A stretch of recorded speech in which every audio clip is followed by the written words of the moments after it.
Welcome to Bold Faith Bible and our daily devotional for August 25th, 2022. In this Bible study, we'll be continuing to look at the Gospel of John and its account of the life of Jesus. We're picking up in chapter 8, verse 48. Before we begin, let's have a time of prayer and confession to confess our sins to the Lord. Lord God, we lift up our sins and our failings to you now.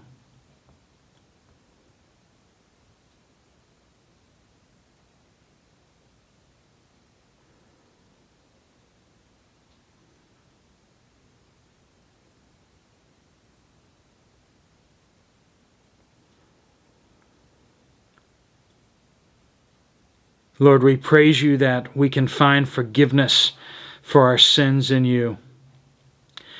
That if we confess our sins, you are faithful and just to forgive us of our sins and cleanse us from all unrighteousness, as you say. Lord, we pray that you open our minds and our hearts to hear what you have to say to us today. Lord, we pray also that you would give us the strength to walk in the way that you show us today. Lord Jesus, we pray that you would return quickly to take your saints home. And we pray all of these things in your mighty name, Jesus. Amen.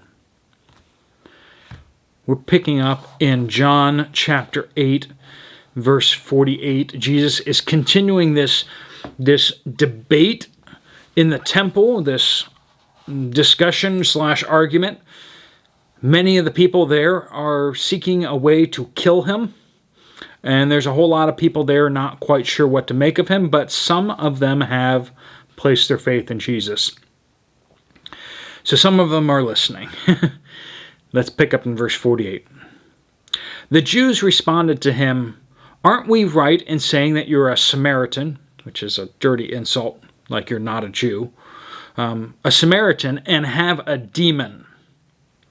"I do not have a demon," Jesus answered.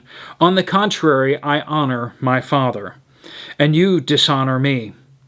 I do not seek my own glory. There is one who seeks it and judges. Truly, I tell you, if anyone keeps my word, he will never see death." Then the Jews said, "Now we know you have a demon. Abraham died, and so did the prophets. You say, if anyone keeps my word, he shall never taste death. Are you greater than our father Abraham, who died, and the prophets died? Who do you claim to be?" And this next passage I'm very excited about tomorrow, as it is fantastic. Actually, it'll be Monday, I guess. Fantastic time where they accuse him of that a little more, and then finally he says in verse 58, "Truly I tell you, before Abraham was, I am." Now, if you're familiar with the Old Testament at all, the name of God is I am. The Jews don't say that. And for Jesus to say, "I existed before Abraham, and I am God." Yeah. It's a powerful moment. We'll get to that tomorrow. But let's look at what we have here today. First off, Jesus is in the temple. He's teaching the people. He's doing miracles. He's healing people. And they accuse him of being a Samaritan and having a demon. It's when people refuse to see the truth and they don't want to see the truth, it's amazing the things that they'll say, the places they'll go. They call Jesus a non-Jew and a demon-possessed. Now, yesterday we were just looking at how they basically called him the B word, not the female one, the born out of wedlock one. I'm not sure if I can even say that. They say that you don't know who your father was. We don't know who your father was. We know who our father was, but you could be anyone's son. Now they're saying you're a Samaritan, you're not even a Jew, and on top of that, you have a demon. You're demon-possessed. That's where you're getting your power from. That's insane, but what points of application can we draw from that? They looked Jesus, the Son of God, God in the flesh, in the eyes and said, you have a demon. That's where you're getting your power from. They stood toe-to-toe with God himself and said, you're demonic. We should expect to be treated the same as our Lord, as our leader, Jesus. If we're to truly be his disciples, if they hate him and we become like him, are they going to love us or are they going to hate us? Generally speaking, they're going to hate us. And true Christians throughout the ages have been a very persecuted sect. True Christians who sought to find grace and forgiveness in Jesus have been burned at the stake, have been martyred. How many died even before Martin Luther led the Reformation? How many were killed because they had the audacity to try to translate the Latin Bible into something people could understand? We should expect not to be treated differently. Jesus said, pick up your cross and follow me. He didn't say pick up your sofa and follow me, or pick up your TV remote and follow me and watch The Chosen, hit like and subscribe. No, you should do that, by the way, for this channel. But Jesus didn't say that. He said, when you follow me, it's going to cost you. It's going to cost you everything. And we should not think any differently. Secondly, we should not underestimate how much the world hates Jesus' ways. It kind of goes hand in hand, right? The world really hates Jesus and hates his ways. They really hate this claim to exclusivity. Jesus said, I am the way. And if Jesus has said, I am a convenient way, I am a nice way, there's other ways, but I'm a cool way, the world would be okay with him to some extent, I guess. But Jesus said, I am the only way. There is no other way. You either repent and believe in me, or you do not go to heaven. You will be judged for your sins. Verse 49 through 51. We see that Jesus honored the Father, and he is the way of salvation. Right? He says, I don't have a demon.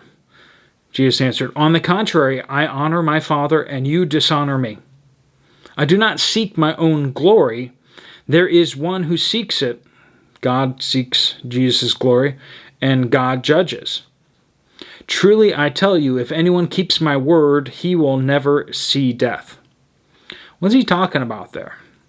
Well, first off, point of application for us is, like Jesus, we should not be seeking our own glory. We should be seeking God's glory. Now, we should be seeking a legacy. We should be seeking to have a good reputation. But it should be this attitude that John the Baptist had, I must become less and he must become greater. There should be this attitude of, if nobody remembers my name, if nobody remembers me, but yet they remember Jesus, I have succeeded. And with this channel, I hope you grow closer to the Lord, and one day when I stop making videos, you just keep on plugging with your Christian faith. That is the highest success that there could ever be. That you moved forward in your biblical knowledge, your biblical study, and your love for the Lord. That's all I could ever ask for. Forget me. You may, if you follow Jesus, you'll see me up in heaven, and we can hang out there. But learn about Jesus. He's the only one you really need, right? The second thing he says there is that if you keep Jesus' word, and Jesus said, believe in me, he is the only way of salvation. The fact is that we were all created by God in his image. And we were created to be in relationship with him, and yet we rebelled against God.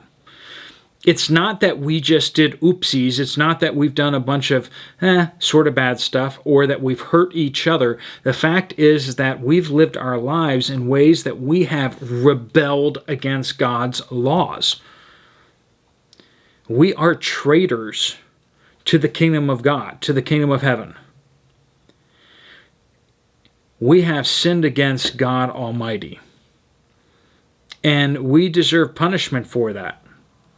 Not just that we hurt each other. Not just that we said mean things to each other. It's that God said, don't hurt each other. Don't lie to each other. Don't murder each other. Don't covet. Don't do all these things to each other. And we said, no, God, I'm going to do what I want to do, and I'm going to sin in this way. We've rebelled against God. And we have earned in our flesh this death penalty. Now, Jesus says here that if you keep my word, you will not see death. He's not talking about physical death. He's talking about spiritual and everlasting death in hell. We will die physically. But in Jesus, we will pass through death into eternal life. Jesus made that way possible when he died on the cross in our place.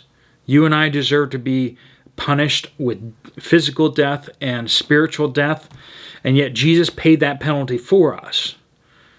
And it was confirmed by the power of God that his sacrifice was accepted when he was raised from the dead.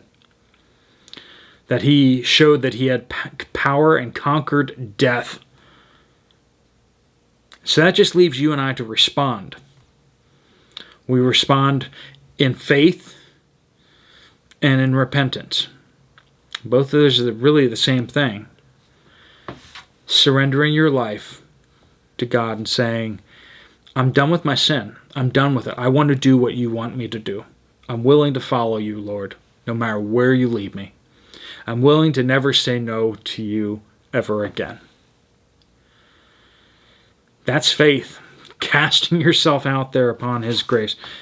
He could send you to Zambia or Zanzibar or to some distant island in the South Pacific or something like that as a missionary. And you need to say, yeah. I don't know. Maybe he'll keep you where you are. Are you willing to surrender your life to Jesus Christ? Because if you are, tell him that. Tell him you don't want to be punished for your sin and you don't want to live in sin anymore.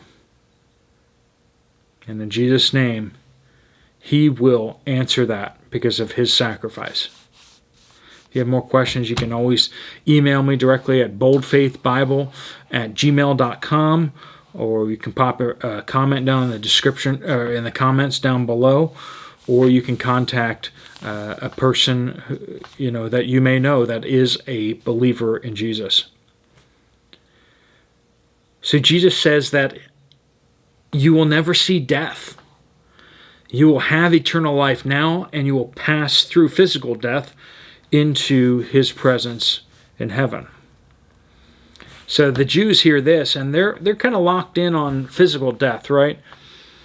And they ask him, are you greater than Abraham? Now we know that you have a demon, verse 52. Abraham died, and so did the prophets. You say, if anyone keeps my word, he will never taste death.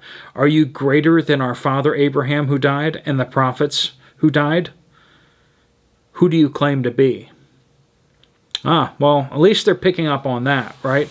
They're picking up that he is claiming to be the only way of salvation.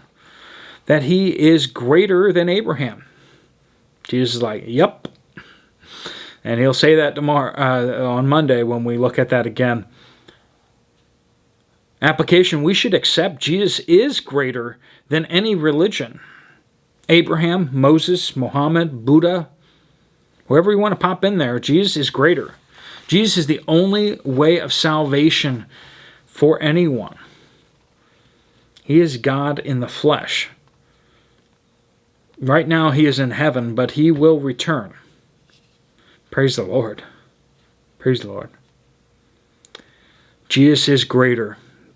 He is the only. It's not about us picking the religion we like the best. It's about us following Jesus, period. Or continuing in our own sin. The choice is ours. If you've never made that choice before, I beg you to pray to God for that forgiveness of your sins and that new life. If you have given your life to Christ, I want you to refresh your memory and refresh your mind and say amen again. Lord God, save me. In Jesus' name, save me from my sin and from walking in sin. And He will. Let's pray a prayer of blessing over each of you as you go about this day. Lord God, we do confess to you that we are sinners who have rebelled against you and deserve nothing but condemnation and death. We pray that you will forgive us our sins and our trespasses. In Jesus' name, that you would wash us from this life of sin, and that you'd make us into new creatures. We do beg you for that, and we know that you have promised it to all who call upon you.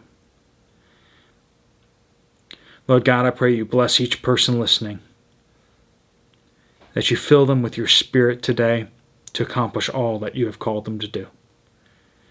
Let them exhibit love and compassion and grace in the midst of all their trials. Lord, we pray all these things in Jesus' powerful name. Amen. God bless you all. If you have some time, you want to check out some more Bible studies, you can check out those playlists here. You can kind of tick them off and keep working your way through the different Bible studies. And of course, we will have the Revelation study this Sunday, as well as the Gospel of John will pick up again on Monday. God bless you all. Take care, and I'll see you later.